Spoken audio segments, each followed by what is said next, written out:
মায়াপুরে রয়েছে কিন্তু জগন্নাথ দেবের একটি মঠ, শ্রীকৃষ্ণ চৈতন্য মিশন ওড়িয়া মঠ।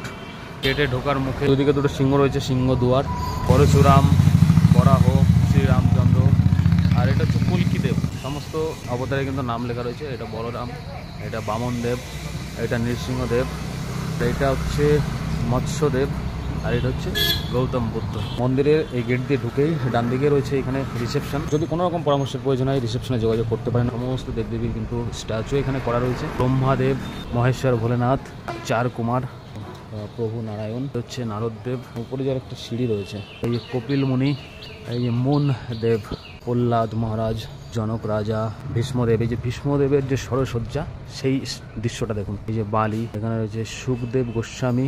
এই তুলসী বেদিটা জাস্ট দেখুন, কত বড় একটি তুলসী বেদি। এই হচ্ছে মন্দির, খুব সুন্দর দৃশ্য। মন্দিরের মূল দরজা কিন্তু এখন বন্ধ রয়েছে।